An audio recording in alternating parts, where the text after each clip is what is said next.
We are ready. We're in the zone. Let's get our science on. Okay, so the way this goes now is I will invite you to, yes, I'm the referee. John Giudice, welcome to New York. At least your avatar is here in New York. If you can tell us just how you plug into the world of physics. Sure. I apologize for my last-minute problem and not for being able to be physically there, but I'm very glad to be at least virtually there. After all, I am a theoretical physicist, so I don't care too much about actual reality. First one is, who said billions and billions? That I can answer very quickly. It's someone named Johnny Carson. I never said it. I never, ever said He's it. off the hook, everybody. I mean, it's sort of like Humphrey Bogart never said, "Play it again, Sam." Nobody believes it, but It's elementary, my dear Watson. Say again? It's elementary. It's elementary, my dear Watson. Is another in the movies. He says it. Basil Rathbone says it, but in the Arthur Conan Doyle books, he never says it. Pluto is the archetype. It's the heralding body of this whole new type of planet, the dwarf planets that we've discovered in the outer solar system. They're active, they have moons, they have atmospheres in some cases. Far from being a rock, it's a big spherical thing. Right. Right? And that's why we call it a planet. We don't know what else to call it. There you go. All right. Planet modified by the word dwarf. Right. Like giant planet for Jupiter. A gas giant. Which I didn't have a problem. I mean, that's in fact where we agreed. And one of the correspondence I got back when I was pilloried by third graders, because here people now don't have to give the backstory here. Dear Dr. Tyson, why are you so mean? Well, what's really sad is not that he's mean, it's just that he's wrong.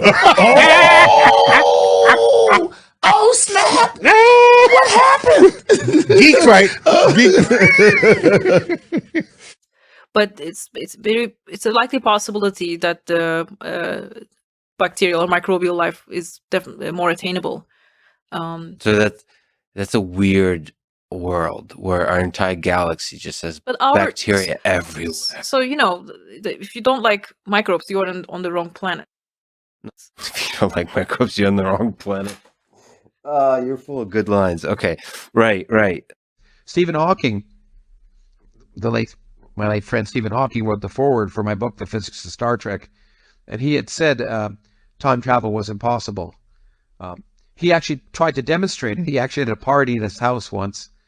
He invited time travelers from the future. No one showed up. He said that was proof, but I countered to him saying they all went back to the 1960s and no one noticed. So the Kepler satellite measures transits, and it published a paper in June where it gave partial discovery claimed partial discovery to 400 planets.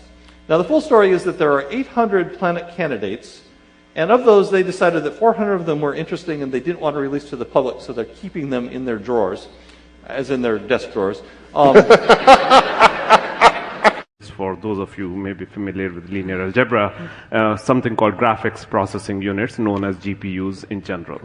A single GPU consumes around 250 watts of power. It takes thousands of them to focus on a very narrow task. This brain that all of us have is 1200 centimeter cube and consumes 20 watts of power and runs on sandwiches. Just weigh it out, actually.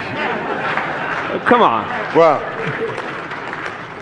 The only times I've succeeded in imagining absolute nothingness is two times. Once during, you've succeeded? Yes, once during... Under what influence? Actually, every night during dreamless sleep.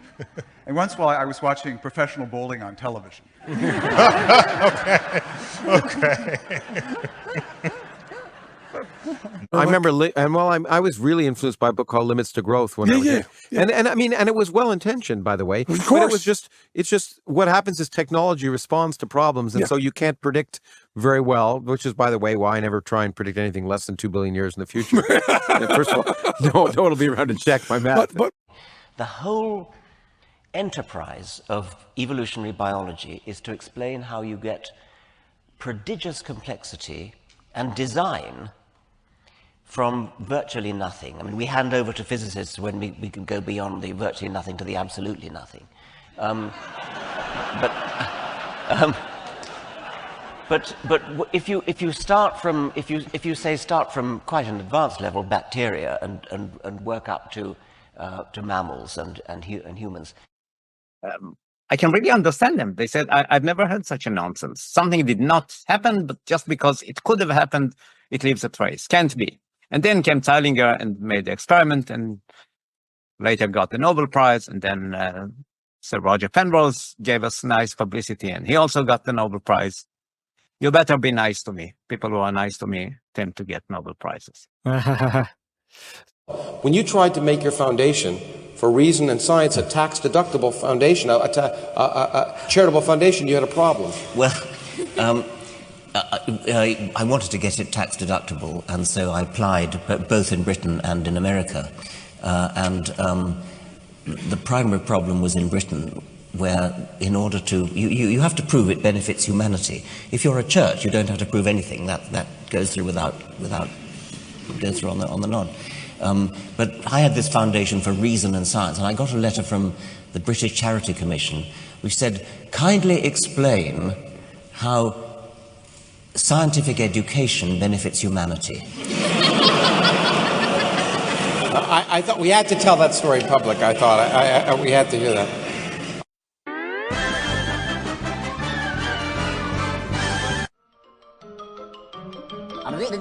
That's all, folks. La rivedere.